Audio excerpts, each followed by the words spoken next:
Olá, eu sou Leila Andrade, corretora de imóveis, especialista em casa. E hoje vamos bater um papo legal sobre uma das partes mais encantadoras da casa, que é o paisagismo.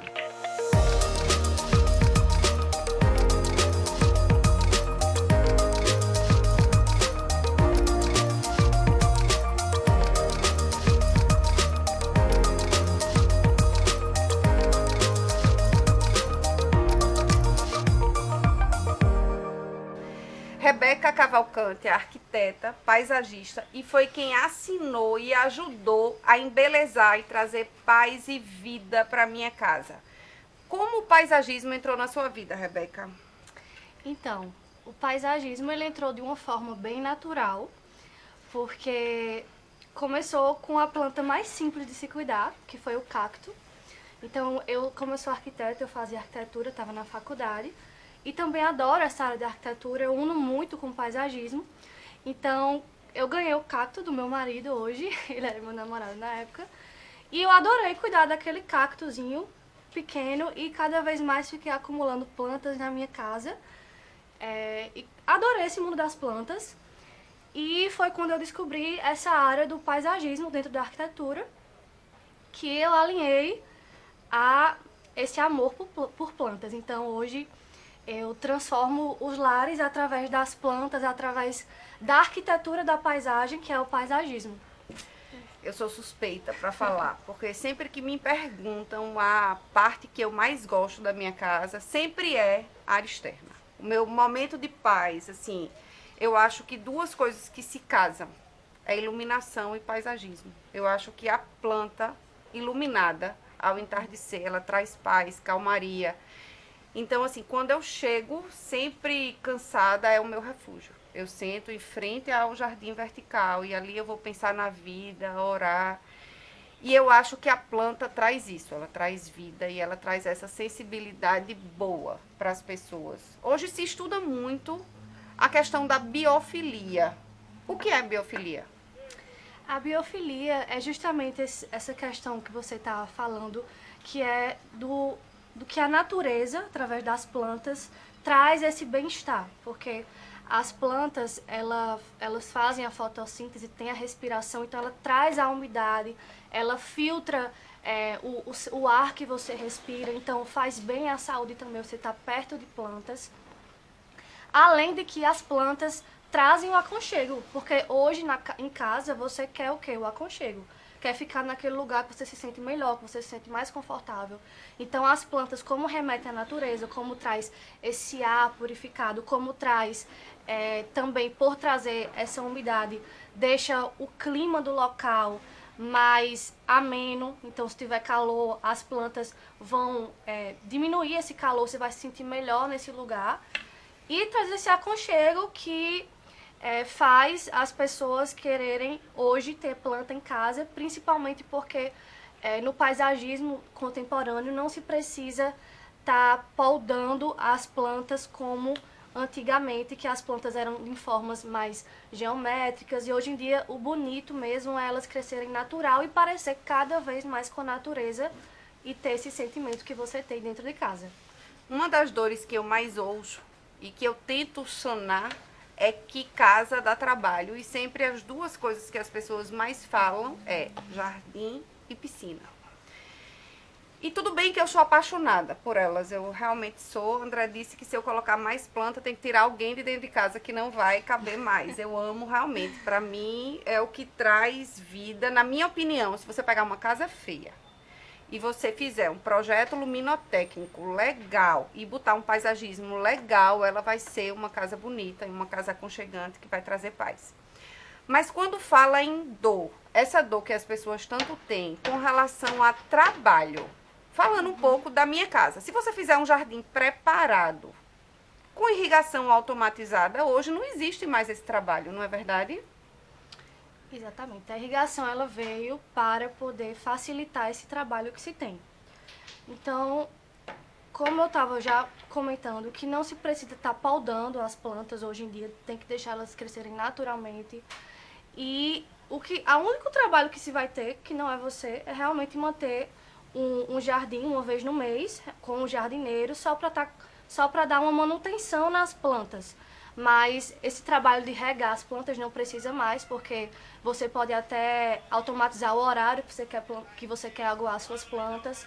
Então você não vai ter esse trabalho, não vai ter o trabalho de cortar. Ela vai crescer ali naturalmente e vai justamente trazer essa beleza até as casas que não são belas, como você disse, porque a iluminação com o paisagismo, ele justamente destaca os elementos mais relevantes que tem na casa. Então é como se fosse a moldura da casa.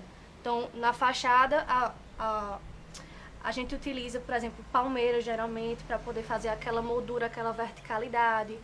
E também utiliza iluminação em alguns pontos principais de brises ou de pilares de entradas, que vai fazer com que a casa ela fique mais sofisticada e mais aconchegante. Aqui na minha casa, você conseguiu trazer o meu perfil, a minha vontade e o que eu queria em cada ponto. Por isso que a gente teve aquela primeira conversa, para você identificar um pouco o meu perfil exagerado por plantas. Mas quem não gosta desse excesso, até em apartamento hoje se consegue cultivar plantas, não é verdade? O seu perfil bate muito com o meu perfil de exagerado. Inclusive, também se pode ter muitas plantas em apartamento. Não só através de jardins verticais, como a gente tem aqui também no fundo, na área de lazer. Também podemos ter jarros, que hoje em dia também pode se automatizar. Existem alguns equipamentos que pode colocar em cada jarro e ele vai aguando com o passar da necessidade. E tendo espaço, tem onde colocar planta e com certeza um ambiente com planta vai ser mais aconchegante, vai ser mais prazeroso de estar. Então, área de lazer hoje todo mundo quer e todo mundo quer passar muito tempo na área de lazer e a planta é essencial para isso. Quem é que vai querer estar em um lugar que não tem uma planta e só o reflexo da luz no piso e aquele calor sem nenhum aconchego, nada, sem as plantas se movimentando com o vento, sem aquela natureza, realmente é algo que hoje todo mundo busca através da biofilia das plantas. Uma dúvida, Rebeca. As pessoas que moram em apartamento também podem fazer um projeto paisagismo e trazer essa natureza e essa vida para dentro de casa? Você trabalha também com apartamento?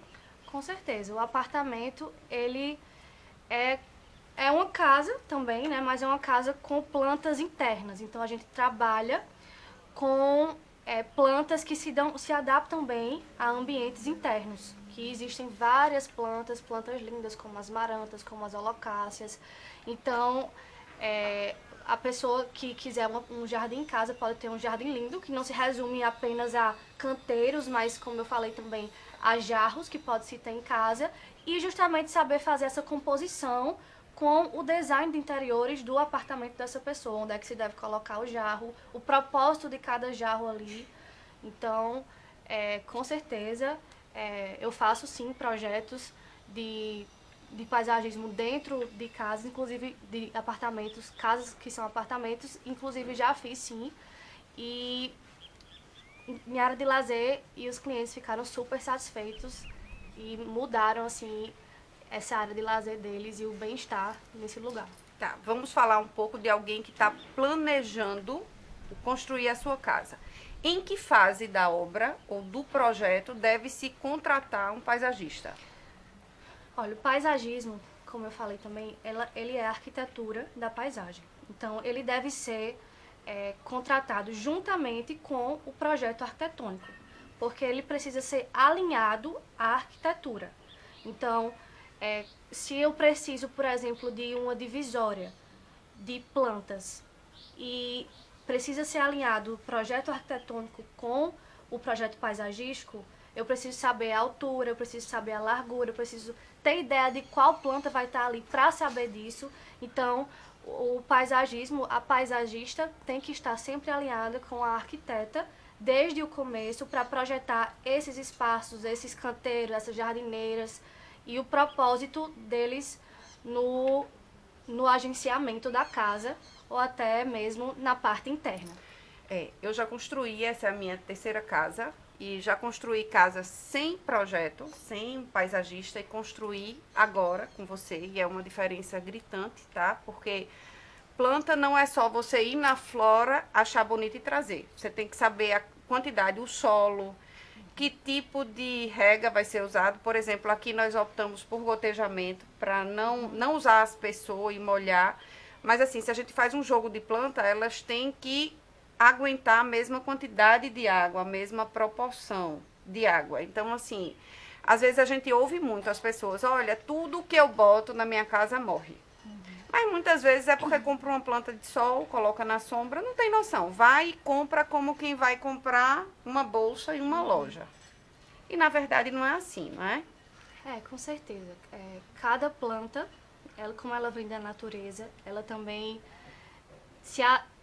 tem que se adaptar a um ambiente que pareça com o que ela vem da natureza. Então, se é uma planta que ela fica embaixo de copas de árvores, que seria plantas de sombra, plantas de meia sombra, que também se adaptam muito bem a ambientes internos, a apartamentos, ela precisa ficar num lugar de sombra. Então, se a pessoa for lá achar bonita e comprar essa planta e colocar num sol forte, com certeza ela vai morrer. Então, cada planta tem o seu local específico. Temos também que ver a planta que tem no mercado para poder utilizar aquela planta que tem no mercado. Temos que ver também a questão do volume das plantas, qual que vai crescer mais, a que vai crescer menos, para fazer aquele degradê, para saber a intenção também, se é fazer sombra, se é deixar um gramado livre para espaço de playground, seja o que for. Então, tudo isso, apesar de a gente querer assemelhar ao natural, trazer diversidade de plantas, sempre é planejado e deve ser planejado também questão de estética para combinação, de folhagem de filodendros, por exemplo, que combinam entre si, combinam com helicônias, não se misturar com outros tipos, por exemplo, de pinheiros, e terminar atrapalhando a arquitetura ao invés de agregar e valorizar a arquitetura, que é justamente a função do paisagismo junto com ela. Agora vamos facilitar a vida de você, que já comprou a sua casa, ou tem a sua casa, tem o seu jardim, quer dar aquele toque. É possível, uma casa que já está com um jardim maduro, se contratar um paisagista e conseguir mudar algumas coisas desse jardim? Com certeza. Inclusive, já fiz reformas de jardins em que algumas plantas foram mantidas, outras não. Algumas plantas não se adaptavam bem ao local, estavam ali sofrendo para sobreviver, mas foi optado por tirar e fazer uma composição melhor daquelas plantas. Foram mantidas plantas de grande porte, por exemplo, palmeiras. Às vezes também se pode mudar de local, relocar algumas plantas para valorizar melhor a arquitetura da casa e até mesmo a funcionalidade do ambiente, que a planta também faz parte disso. E se pode sim, ou fazer novo, ou reformar, assim como se é na arquitetura. Gente, eu desafio vocês. Segue Rebeca, ela é apaixonada, mais do que eu. Ela cultiva terrários. Num apartamento, a varanda dela é linda, cheia de plantas, cheia de vidas. E de verdade, traz vida para sua casa, traz planta. Quando você começa a sentir o que ela traz de benefícios para a sua vida. Porque, na verdade, há um tempo atrás, eu fui para um médico naturopata e ele era pastor e ele me disse algo que eu nunca esqueci, que é uma grande verdade, que eu trago muito isso para casa, para a vida. Ele disse: Leila, antes de Deus criar Adão e Eva, ele criou o Éden. Ele criou tudo o que eles precisavam. Então, nós fomos feitos para desfrutar da natureza, para contato com os animais, para pé no chão, para ouvir o cantar dos pássaros. Então, é como se a gente estivesse voltando para o nosso lugar de origem. É como se a gente estivesse voltando para o lugar que a gente foi criado para viver. Então, a gente está vendo, teve a fase do mundo cheio de concreto, e agora as pessoas estão aprendendo a trazer verde, vida para esse concreto. Você anda em São Paulo, os prédios enormes têm a lateral toda de jardim, pelos benefícios que ele tem. Então, acredite, não precisa ter uma casa grande, não precisa ser um jardim caro, que é outro mito que as pessoas têm. Que se você contratar um paisagista, se você for fazer um jardim, vai ser muito caro. Então, é possível fazer com a condição que você tem, começar com a condição que você tem. E o que é bom para mim nem sempre é bom para o cliente. Então, identificar esse perfil também é importante. E vale a pena, gente. Rebeca Cavalcante, e ela tem o Instagram Luto Forte.